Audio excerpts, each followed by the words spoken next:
ইসলাম মানেই স্বাধীনতা হরণ, ইসলাম মানেই বন্দি জীবন, ইসলাম মানেই নারীদের বন্দীকরণ, ইসলাম মানেই নন মুসলিমদের মৃত্যুর কারণ, ইসলাম মানেই যুদ্ধ, দাসী সেক্স, ইসলাম মানেই মানুষকে অন্ধবিশ্বাসে ডুবিয়ে রাখা, ইসলাম মানেই দেশের অবনতি, ইসলাম মানেই নারীদের স্বাধীনতায় হস্তক্ষেপ, ইসলাম মানেই মারামারি কাটাকাটি, ইসলাম মানেই রাষ্ট্রকে পিছিয়ে নেওয়া, ইসলাম মানেই ধোঁকা প্রতারণা, ইসলাম মানেই পরিশ্রম না করে অলস বসে থাকা বা কাফেরদের সম্পদ লুটের অপেক্ষায় বসে থাকা, ইসলাম মানেই দেশে ডাক্তার, ইঞ্জিনিয়ার, খেলোয়াড়, সঙ্গীত শিল্পীদের হত্যা, ইসলাম মানেই মধ্যযুগীয় বর্বরতা। সুতরাং এই ইসলামকে প্রমোট করে যারা ব্যবসা করছেন সেই ব্যবসা অবশ্যই নিন্দনীয়, কিন্তু এক দুইটা মানুষ যদি জীবনের ভয়কে পরোয়া না করে এই ইসলামের স্বরূপ পৃথিবীকে দেখিয়ে মারামারি কাটাকাটির পথ বন্ধ করতে চায়, দেশকে এগিয়ে নিতে চায়, সেটা কখনোই খারাপ না। আমরা কি ধর্ম ব্যবসা করছি? প্রায়শই এমন কমেন্ট চোখে পড়ে, আমরা নাকি ধর্ম ব্যবসা করছি, কিংবা ইসলামের সমালোচনা করে ভিডিও বানিয়ে ইউটিউব থেকে ইনকাম করছি। কি যে অসহায় লাগে, আমি ভাষাহীন হয়ে যাই এমন মূর্খতা সুলভ মন্তব্য শুনলে। যে ইসলামের সমালোচনা করলে ওরা কল্লা কাটে, যে নবী চরিত্র নিয়ে সত্য বললেও কটূক্তি হয়, সেই কটূক্তির দায়ে জীবন দিতে হয়, জীবন বাঁচাতে পালিয়ে বেড়াতে হয়, বন্ধুবান্ধব, আত্মীয় স্বজন, পরিবার পরিজন সবাইকে হারাতে হয়, সবার ভালোবাসা হারাতে হয়, নিজ দেশে থাকাও যায় না, জানটা দিয়ে লুকিয়ে চুরিয়ে কোনো এক দেশে কোনো এক গর্তে আত্মগোপনে থাকতে হয়, সেই ধর্মের সমালোচনা করা নাকি খুব লোভনীয় বিষয়, এটা নাকি ব্যবসা। আমরা নাকি ইসলামের সমালোচনা করে ব্যবসা করি, আমরা নাকি ভিউজ ব্যবসা করি। এই কথাগুলো তারা বলে যারা 1 ঘন্টা ইসলামের কথা বলে মানুষের কাছ থেকে লাখ লাখ টাকা করিয়ে নিচ্ছে।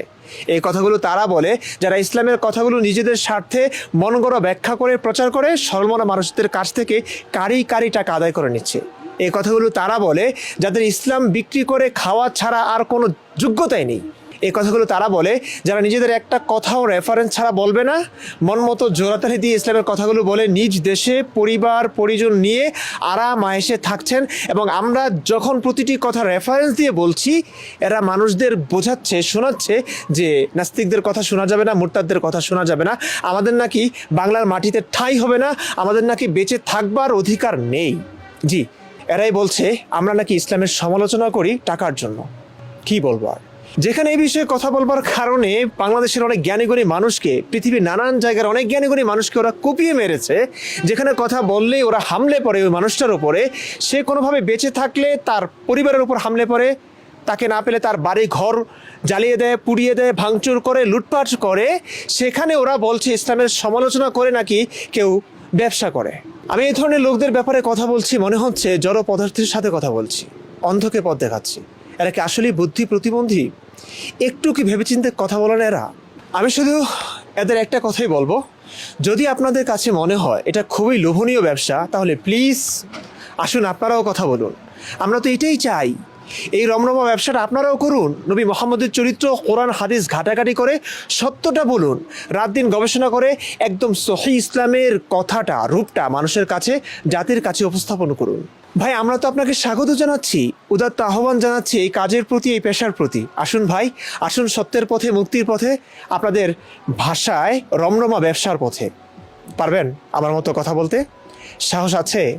আমার মতো একটা ভিডিও বানানোর যোগ্যতা আছে, কিংবা সেই সাহস আছে? তাহলে বানান না, মানা করাচ্ছে কি আপনাকে?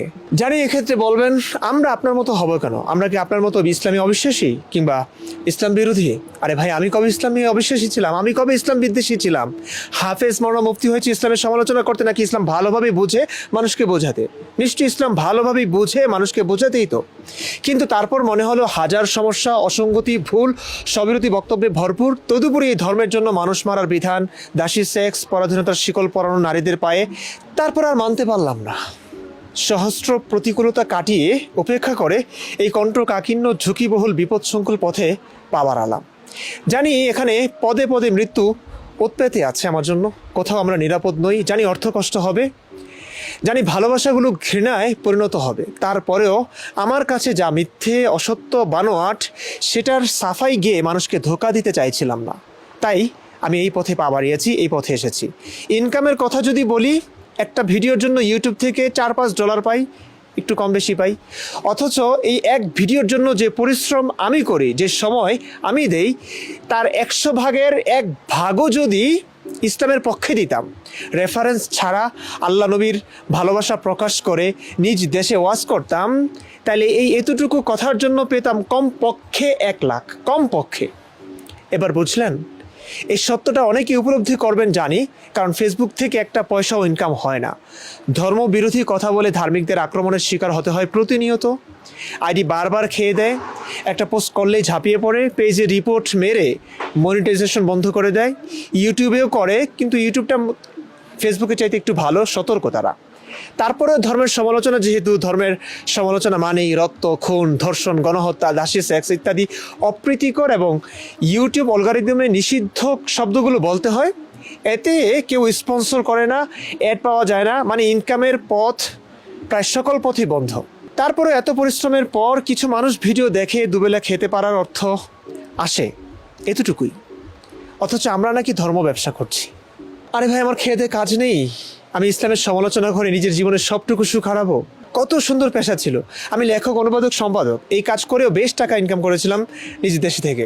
নিজের জমানো বাবা মায়ের দেওয়া টাকায় ক্যামেরা, মাইক্রোফোন, এক কথায় ইউটিউবের পূর্ণ সেট আপ ছিল আমার। ধর্মকে ব্যবহার করে সাধারণ মানুষের ইমোশনকে কাজে লাগিয়ে কত রকমের কন্টেন্ট বানানো যায়, সেসব বানিয়েও লাখ লাখ টাকা কামাতে পারতাম।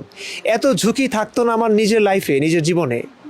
নিজ দেশেই থাকতে পারতাম, নিজ পরিবারের কাছেই থাকতে পারতাম। আমার সব ভাই বোন প্রতিষ্ঠিত, কেউ ইউরোপে, কেউ অন্যান্য দেশে, বিজনেসম্যান, সবাই প্রতিষ্ঠিত। আমার জন্য সব পথ খোলা ছিল। তারপরে ওই পথে কেন আসলাম আমি? কেন? এই পথে এসে যদি কেউ কারি টাকাও কামায়, তবু মোল্লাদের ইনকামের সঙ্গে এটাকে তুলনা করা যায় না। কারণ ইসলাম মানেই স্বাধীনতা হরণ, ইসলাম মানেই বন্দি জীবন, ইসলাম মানেই নারীদের বন্দীকরণ, ইসলাম মানেই নন মুসলিমদের মৃত্যুর কারণ, ইসলাম মানেই যুদ্ধ, দাসী সেক্স, ইসলাম মানেই মানুষকে অন্ধবিশ্বাসে ডুবিয়ে রাখা, ইসলাম মানেই দেশের অবনতি, ইসলাম মানেই নারীদের স্বাধীনতায় হস্তক্ষেপ, ইসলাম মানেই মারামারি কাটাকাটি, ইসলাম মানেই রাষ্ট্রকে পিছিয়ে নেওয়া, ইসলাম মানেই ধোঁকা, প্রতারণা, ইসলাম মানেই পরিশ্রম না করে অলস বসে থাকা বা কাফেরদের সম্পদ লুটের অপেক্ষায় বসে থাকা, ইসলাম মানেই দেশে ডাক্তার, ইঞ্জিনিয়ার, খেলোয়াড়, সঙ্গীত শিল্পীদের হত্যা, ইসলাম মানেই মধ্যযুগীয় বর্বরতা। সুতরাং এই ইসলামকে প্রমোট করে যারা ব্যবসা করছেন, সেই ব্যবসা অবশ্যই নিন্দনীয়। কিন্তু 1-2টা মানুষ যদি জীবনের ভয়কে পরোয়া না করে এই ইসলামের স্বরূপ পৃথিবীকে দেখিয়ে মারামারি কাটাকাটির পথ বন্ধ করতে চায়, দেশকে এগিয়ে নিতে চায়, সেটা কখনোই খারাপ না। আমাদের এই পথ চলা কারো মৃত্যুর কারণ হচ্ছে না ভাই, কারো স্বাধীনতার হস্তক্ষেপ হচ্ছে না, কারো মানবাধিকার লঙ্ঘন হচ্ছে না, কোনো মানুষ বন্দী হচ্ছে না কাল্পনিক মিথ্যা কথার ভয়ে। মিথ্যে আশায় বুক বেঁধে কেউ অলস বসে থাকছে না। আমাদের এই সংগ্রাম মিথ্যার বিরুদ্ধে, সত্যের পথে, মুক্তির পথে, উন্নতির পক্ষে। আমি হয়তো এই ধর্মান্ধতা দূর করবার পেছনে সময় ব্যয় করে ডাক্তার, ইঞ্জিনিয়ার হতে পারছি না বা হব না, কিন্তু আমার এই প্রচেষ্টায় হয়তো শত শত মাদ্রাসা পড়ুয়া ছেলেরা অন্ধকার জীবন থেকে মুক্তি পাবে। তারা মাদ্রাসার কাল্পনিক কিস্সা কাহিনী শুনে মানুষের উপর নির্ভর করে জীবনযাপনের পরিবর্তে নিজেরা দেশের জন্য অনেক কিছু করবে। ডাক্তার হবে, ইঞ্জিনিয়ার হবে, নানা সেক্টরে সে কৃতিত্ব রাখবে, অবদান রাখবে। আমি হয়তো একজন খেলোয়াড় হয়ে দেশকে বিশ্বের কাছে তুলে ধরতে পারবো না, কিন্তু শত সহস্র প্রতিভাবান নারী যাদের প্রতিভা ধর্মের বেড়াজালে বন্দি, বোরকার আড়ালে বন্দি, তাদের সেই বোরকার অন্ধকার থেকে মুক্তি দিতে পারবো। তাদের প্রতিভা কোনো এক কাল্পনিক আল্লাহ নবীর নামে চাপা পড়ে থাকবে না, গোটা বিশ্ব তাদের প্রতিভা দেখতে পাবে। সুতরাং এই কাজ আমার জন্য অনেক গুরুত্বপূর্ণ, অনেক মহান মানবিক দায়িত্ব থেকে আমি এই কাজটা করছি। কতদিন নিরলসভাবে, নিঃস্বার্থভাবে কাজ করে যেতে পারবো আমি জানি না। আর্থিক সংকট আছে, মৃত্যুর ঝুঁকি আছে, অনেক অনেক সমস্যা আছে। তবে যতদিন দুবেলা খেয়ে কাজ করে যেতে পারবো, ততদিন এই মহান কাজ থেকে আমি কখনোই পিছপা হব না। পৃথিবীর এমন কোনো শক্তি নাই, এমন কোনো লোভ প্রলোভন নাই যে কারণে আমি আমার এই কাজ থেকে পিছপা হব, আমাকে পিছপা করতে পারবে, আমাকে রুখতে পারবে। এ পথে আপনারা আসুন, আমি আমার পথ ছেড়ে আপনাদের রেখে দিব।